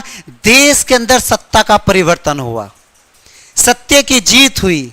इंदिरा गांधी बनाम राजनारायण, इंदिरा गांधी दोषी ठहराई गई और इंदिरा गांधी को पद खाली करना पड़ा और इमरजेंसी के बाद सत्ता से इंदिरा गांधी को हाथ धोना पड़ा और जनता दल की सरकार बनी। मोरारजी देसाई ने उनकी नीतियों को पलट दिया और अपनी नीतियां चला दी। तो सेकेंड टाइम गैपिंग होने की वजह देश के अंदर सत्ता का परिवर्तन हुआ। देश के अंदर पहली बार गैर कांग्रेस पार्टी की सरकार बनी और गैर कांग्रेस पार्टी की सरकार का पहला प्राइम मिनिस्टर कौन था? आगे बढ़ूं? 5 मिनट, ओके। जो थर्ड टाइम गैपिंग है, ये थर्ड टाइम गैपिंग होने का कारण क्या है, आप इसको सुन लीजिए दोस्तों। ये जो थर्ड टाइम गैपिंग हुआ 1990 से लेकर 1992, आपने कंट्री का नाम सुना होगा यूएसए, सुना है? एक कंट्री है यूएसए यानी अमेरिका, क्लियर हुआ? तो यूएसए ने किया एक बहुत गंदा काम।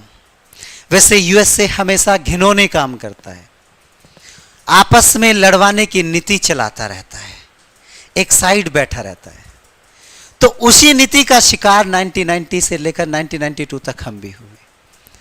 तो 1990 से 1992 के बीच में क्या हुआ? यूएसए ने जो खाड़ी देश हैं, खाड़ी देशों पर अटैक किया। खाड़ी देशों पर अटैक किसने किया? यूएसए ने। अटैक्स क्यों किया? किताबें रियल वजह कुछ और बताएंगी, लेकिन रियल वजह कुछ और होती है। जैसे बंगाल विभाजन हुआ, रियल वजह क्या थी? According to British government real वजह बताएगी बंगाल बहुत बड़ा है, प्रशासन करने में असुविधा होती है। बट रियल वजह according to Indian peoples and according to me, देश की राष्ट्रवादता को तोड़ना, देश की अखंडता को तोड़ना, अर्थात सांप्रदायिकता को बढ़ावा देना, अर्थात हिंदू और मुस्लिम का डिवीजन करना। तो वैसे ही यहां 1990 से 92 के बीच अमेरिका ने खाड़ी देशों पर आक्रमण कर दिया। वजह कुछ और बता रहा है, वजह कुवैत बता रहा है, इजराइल बता रहा है, फिलिस्तीन बता रहा है कि खाड़ी देशों ने इजराइल को परेशान कर रखा है, कुवैत को परेशान कर रखा है। लेकिन रियल वजह क्या थी? खाड़ी देशों में आपको पता है कि तेल की अधिकता कहां है? खाड़ी देशों में। पर्टिकुलर एक देश का नाम मत लो, एक देश पे आक्रमण नहीं हुआ। तो खाड़ी जितनी भी गल्फ कंट्री है, तो सबसे अधिक जो मिनरल्स हैं, जो तेल है, ऑयल है, ये कहां पाया जाता है? खाड़ी देशों में।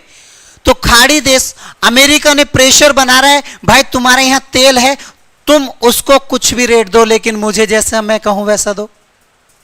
मैं तुम्हें कहूं कि मुझे 5 रुपए लीटर दो, तो तुम्हें मुझे 5 रुपए लीटर देना पड़ेगा। ये क्या तरीका भाई? ये तो तानाशाही होगी तुम्हारी। तो खाड़ी देशों ने अमेरिका की तानाशाही के खिलाफ खड़े हो गए। उन्हें कहा कि हम भाई आपको तेल नहीं देंगे, देंगे तो उसी रेट पर देंगे जिस रेट पर हमें पड़ता पाएगा, हम अपना नुकसान नहीं उठाएंगे। तुम कहने लगो भाई तुम गन्ने का जूस या मौसमी का जूस मुझे 5 रुपए गिलास दे दो, 20 रुपए की उसमें लागत आती है, मैं 5 रुपए का आपको दे दूं, 15 रुपए अपनी जेब से थोड़ी दूंगा। तो वही खाड़ी देशों ने यही शर्त रखी कि हम अपने नुकसान नहीं करेंगे सर, जो रेट है हम उस रेट पर आपको देंगे। तो यहां ये बात हुई तो अमेरिका को गुस्सा आया। अमेरिका को जब गुस्सा आया तो अमेरिका ने क्या किया? अपने सहयोगी खाड़ी देशों की सहायता से, यानी 1-2 खाड़ी देशों की सहायता से पूरे खाड़ी देशों पर अटैक्स कर दिया, हवाई हमले कर दिए, तबाह कर दिया। खाड़ी जो भी गल्फ कंट्री है 1992 में बिल्कुल तबाह कर दी गई। इतनी स्थिति खराब हो गई, अमेरिका ने इतने हवाई हमले किए, इतने हवाई हमले किए कि खाड़ी देशों का लगभग 30 से 40% ऑयलों के टैंकों में आग लग गई। घर जला है मेरा, क्या बिगड़ा तेरा? घर खाड़ी देशों का जल गया, अमेरिका का क्या बिगड़ा? नुकसान खाड़ी देशों का हुआ, नुकसान पड़ोसियों का हुआ, वो तो वहां बैठा मजे ले रहा। तो खाड़ी देशों पर अमेरिका ने आक्रमण किया और अमेरिका के लगभग 20 से 30%, लगभग 20 से 40% तक जो टैंक थे वो सब जल गए। और खाड़ी देश यानी हवाई हमले कर रहा है, तो खाड़ी देशों ने भी सोचा बेटा कुछ भी हो जाए हम बर्बाद हो जाएंगे, लेकिन तुम्हें नहीं देंगे। तो उन्होंने स्वयं, अपने खाड़ी देशों ने अपने तेल के कुओं में आग लगाई, जिससे कि वहां से एक धुआं भयंकर मात्रा में निकले और अमेरिका को यह ना पता चले कि खाड़ी देश कहां है, कहां आक्रमण करना है, क्योंकि ऊपर रूस है और यदि रूस पे हवाई हमला हो गया तो वो फिर उसको जवाब देगा। तो अपना और नुकसान किया। तो जब अमेरिका को दिखाई नहीं दिया बम वहां गिरना, यहां गिरना, हमला कहां करना, तो तब उसने क्या किया, अपने हवाई अटैक्स रोके। क्लियर हुआ? तो तब तक तो 50 से 70% तेल बर्बाद हो चुका था। उसके बाद समझौते होते हैं। समझौते होने के बाद तेल की कीमत अचानक इंटरनेशनल मार्केट में 4 गुना हो जाती है। तेल की कीमत इंटरनेशनल मार्केट में अचानक 4 गुना हो जाती है। और ये वही दौर था 1990 से लेकर 91 के बीच में भारत मंदी की चपेट में चल रहा था। 1990 से 91 के बीच में भारत के वित्त मंत्री थे सरदार मनमोहन सिंह, प्रधानमंत्री थे पी.वी. नरसिम्हा राव। उन्हीं के समय में सरदार मनमोहन सिंह जी ने निजीकरण, उदारीकरण और विश्वव्यापीकरण की नीति चलाई थी। पैसे को इकट्ठा करने के लिए, पैसा हमारे पास कहीं से आए, पैसा ही नहीं था। और जो थोड़ा बहुत पैसा था वो तेल की कीमत इंटरनेशनल बाजार में 4 गुना हो गई। राष्ट्रपति भाई संसद भवन जाएगा, प्रधानमंत्री संसद भवन जाएगा, कैग कहीं जाएगा या महान्यायवादी कहीं जाएगा तो पैदल तो जाएगा नहीं। ऑब्वियसली ये फ्लाइट से कहीं जाएंगे तो पैदल तो जाएंगे नहीं। ऑयल चाहिए तो भारत का पैसा कहां चला गया, तेल लेने। भारत का जो भी पैसा था वो सब चला गया तेल लेने। तो भारत के पास पैसा नहीं बचा, पैसा चला गया तेल लेने। तो 2 साल हमको करना पड़ा यहां क्या, गैपिंग। तो फर्स्ट टाइम गैपिंग होने की वजह चाइना ने आक्रमण किया, पाकिस्तान ने आक्रमण किया और सूखा पड़ गया। सेकंड टाइम गैपिंग होने की वजह सत्ता का परिवर्तन हुआ। और थर्ड टाइम आक्रमण होने की वजह कि यूएसए का खाड़ी देशों पर आक्रमण, और जिसके कारण भारतीय इकोनॉमी की गड़बड़ा गई और इकोनॉमी की डाउन में चली गई। और जो भारत के पास पैसा बचा हुआ था वो सब पैसा कहां चला गया, तेल लेने के लिए। पैसा तेल लेने गया, हमारे पास पैसा नहीं बचा। तो योजना काहे की बनाई भैया? तो योजना बनाने के लिए जेब में पैसा था नहीं, तो ये हमारा हो गया। तो अब हमारे ये जो 12 ईयर प्लानिंग है, इन 12 ईयर प्लानिंग में हजारों योजनाएं चली हैं, लेकिन मैं आपको मुश्किल से 50 से 60 योजनाएं कराऊंगा बस। और भरोसा है और भरोसा दिला रहा हूं उन्हीं योजनाओं से आपके एग्जाम में क्वेश्चन आएगा। तो नेक्स्ट जब भी लेक्चर होगा तो आपकी योजनाएं स्टार्ट कर देंगे। चलो आज के लिए इतना ही है भाई। ऑनलाइन वाले कमेंट करके बता दो आपको क्लास कैसा लगा। स्टार्टिंग में कुछ प्रॉब्लम्स आई होंगी, उसके लिए आपसे क्षमा के प्रार्थी हैं, क्षमा चाहते हैं आप लोगों से भाई। यदि कुछ प्रॉब्लम्स आई हो तो बताना, लेकिन आगे से कोई प्रॉब्लम्स नहीं आएगी। कोशिश ये करेंगे हम, जो पढ़ाया वो समझ में आया हो तो कमेंट्स करके बताओ भाई। आप लोग सब पढ़ाया हुआ अच्छा लगा क्या? इकोनॉमिक्स आज से पहले ऐसे पढ़ाई पैसा तेल लेने जाता है? आप बताते रहो सर। यदि अच्छा लग रहा है तो बताओ सर कि अच्छा लगा।